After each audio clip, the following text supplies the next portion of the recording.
Hello viewers. मेरा नाम doctor Rajendra Singh Rajawat है and I am an assistant professor in department of zoology, government college Kota, under college education, Rajasthan. Welcome to our YouTube channel C C Raj GC Kota class. इस video lecture में हम metamerism यानी कि खंडी भवन के बारे में चर्चा करेंगे। अगर मेटामेरिज्म की बात करें तो सबसे पहले अगर हम इसको डिफाइन करेंगे तो the definition of metamerism is the linear arrangement of somites one behind the other.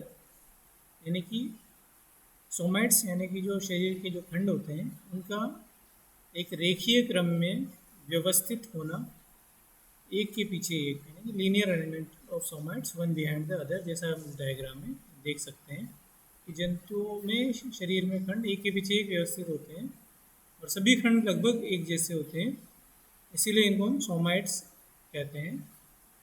और ये जो खंड होते हैं एक दूसरे की मिरर इमेज होते हैं।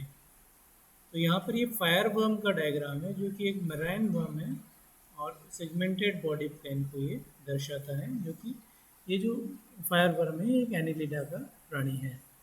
इसमें जो बॉडी के जो सेगमेंट्स हैं वो इस तरह से अरेंज होते हैं कि वो एक दूसरे को, मेटामेरिज्म में जो सेगमेंट्स होते हैं वो एक दूसरे को कॉपरेट करते हैं और सभी एक कॉपरेशन के साथ मिलजुल कर बॉडी के फंक्शन को करते हैं। सभी जो सेगमेंट्स होते हैं वो एक दूसरे की मिरर इमेज होते हैं। जैसे अगर हम इस फायर बम में देखते हैं तो सभी खंडों में लोकोमोशन के लिए सीटी पाए जाते हैं जो कि इसके गमनांग होते हैं। तो ये सभी खंडों में रिपीट हो रहा है बार बार रिपीटेड स्ट्रक्चर से। तो इस तरह से सभी खंड एक दूसरे के मिरर इमेज होते हैं। लगभग सभी में समान प्रकार के बॉडी पार्ट्स या ऑर्गन्स पाए जाते हैं।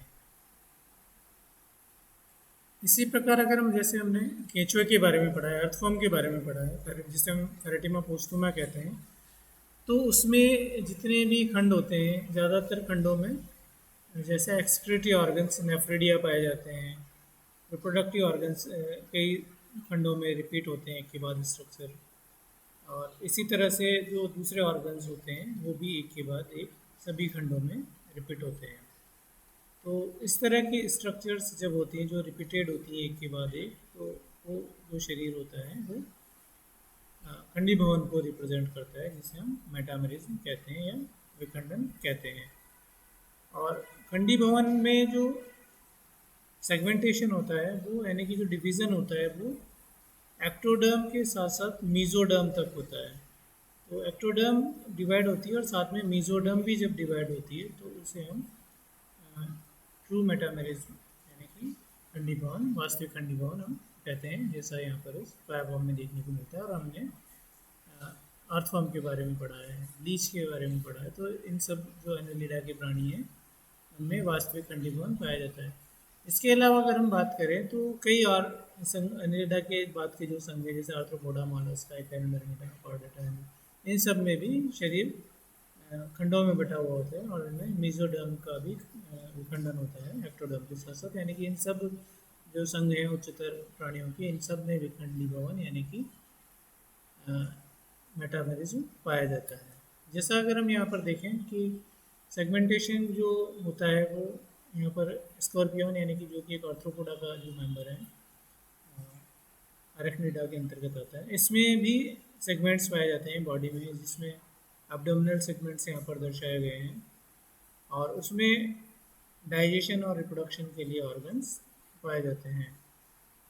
जबकि एंटीरियर सेगमेंट्स जो होते हैं वो फ्यूज होते हैं और उसमें लोकोमोशन के लिए और फीडिंग के लिए यहाँ पर अपेंडेजेस होते हैं। You can see the organs of locomotion on the anterior segments, fused anterior segments, and the feeding organs are also present in the anterior part.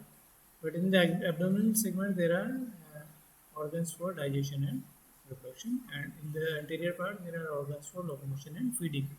So, this is a diagram of an scorpion, which is showing different segments and differentiation among the segments, यानी कि खंड पाए जाते हैं, और खंडों में भी अलग अलग प्रकार से उनका मॉडिफिकेशन है अकॉर्डिंग टू देयर फंक्शन। तो जैसे जैसे इवोल्यूशन बढ़ता है तो खंडी भवन भी उच्च कोटि का होता जाता है। जैसे हमने पहले जब हमने बात की थी कि इस जो डायग्राम है इसमें सभी में लगभग एक दूसरे के मिरर इमेज होते हैं, जबकि यहाँ पर हम देख रहे हैं कि आगे के जो सेगमेंट्स हैं वो फीडिंग और लोकोमोशन के अपेंडेजेस को बियर करते हैं, जबकि जो एब्डोमिनल सेगमेंट्स हैं वो organ for digestion and reproduction उसके अंदर पाए जाते हैं। तो ये जो स्कॉर्पियन है आर्थ्रोपोड है, और इसके अंतर्गत कई सारे ऑर्गन्स और appendages different parts of the body में पाए जाते हैं।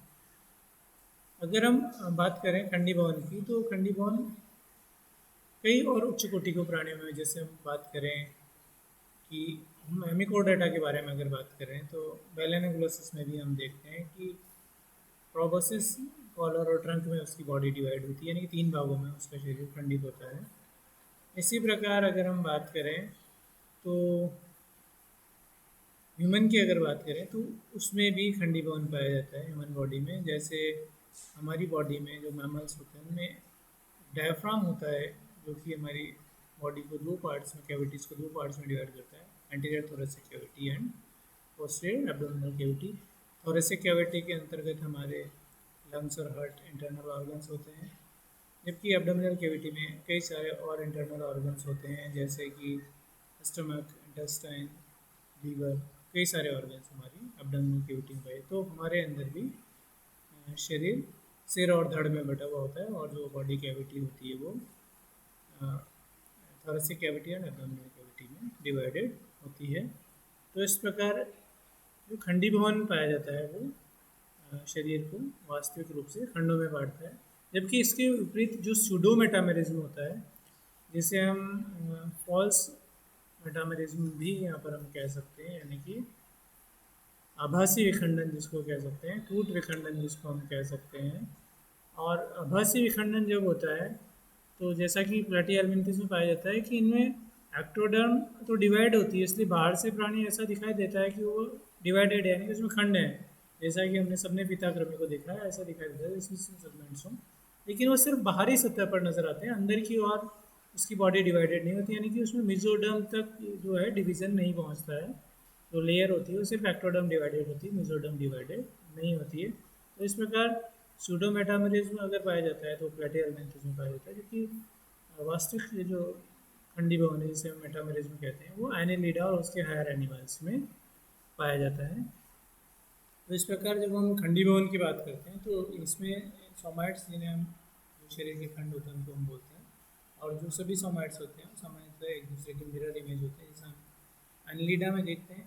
और उससे भी उच्च कोटि का जो खंडी भवन है आर्थ्रोपोडा में हमने देखा कि स्कॉर्पियन के अंतर्गत एंटीरियर जो सेगमेंट्स होते हैं वो फ्यूज होकर के अपेंडेजेस और फीडिंग के लिए जो ऑर्गन होते हैं उनको रखते हैं, जबकि जो एब्डोमिनल सेगमेंट्स होते हैं वो डाइजेशन और रिप्रोडक्शन के जो ऑर्गन्स होते हैं उनको धारण करते हैं। इसी प्रकार मैमल्स यानी कि ह्यूमन में भी जो बॉडी कैविटी होती है वो सिर और धड़ में बड़ी हुई होती है, और हमारी जो बॉडी कैविटी होती है वो थोरेसिक कैविटी और एब्डोमिनल कैविटी में डायफ्राम के द्वारा डिवाइडेड होती है। और थोरेसिक कैविटी में हार्ट और लंग इंटरनल ऑर्गन्स होते हैं, जबकि जो एब्डोमिनल कैविटी होती है उसमें ज़्यादातर इंटरनल ऑर्गन्स होते हैं, जैसे इंटेस्टाइन, स्टमक, लीवर एक्सेट्रा।